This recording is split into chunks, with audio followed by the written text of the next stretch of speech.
Hello మామ, తమిళనాడు స్టైల్లో beetroot carrot fry అయితే చేస్తున్నారండి. ఈ అన్నది తమిళనాడు అనమాట. ఈ అన్న మా రూమ్మేట్. ఈ అన్న పేరు వచ్చేసి అలీ. ఈ అన్న బీట్రూట్ క్యారెట్ ఫ్రై చేసేది ఎలా చేస్తాడు చూద్దాం పదండి. ఈ అన్న ఫస్ట్ అయితే బీట్రూట్ క్యారెట్ అయితే తురిమేసి పెట్టుకున్నాడు. ఫస్ట్ అయితే పెనం పెట్టేసుకుందాం. పెనం కాలిన తర్వాత ఆయిల్ అయితే పోయేసుకుందాం. ఆయిల్ అయితే వేడికింది, తిరుపతి గింజలు వేసుకుందాం. అలాగే కరివేపాకు అయితే వేసుకుందాం. ఇవి రెండు వేగిన తర్వాత అయితే పచ్చిమిరకాయలు అయితే వేసుకుందాం. ఇవి బాగా మిక్స్ చేసుకొని వేగిన తర్వాత అయితే ఎర్రగడ్డలు అయితే వేసుకుందాం.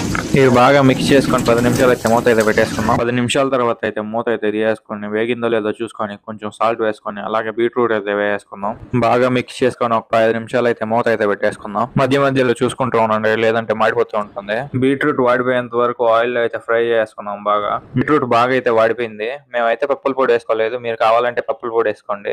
పప్పుల పొడి వేసుకుంటే టేస్ట్ అయితే ఇంకా బాగుంటుంది. బీట్రూట్ అయితే చూడండి బాగా అయితే వాడిపోయింది. రోటీలోకి అయితే భలే ఉంటుంది, అలాగే రైస్ లోకి కూడా భలే ఉంటుంది. ఇక లేట్ ఎందుకు టేస్ట్ చూసేద్దాం పదండి. టేస్ట్ మాత్రం మామూలుగా లేదు, మీరు ట్రై చేసేయండి.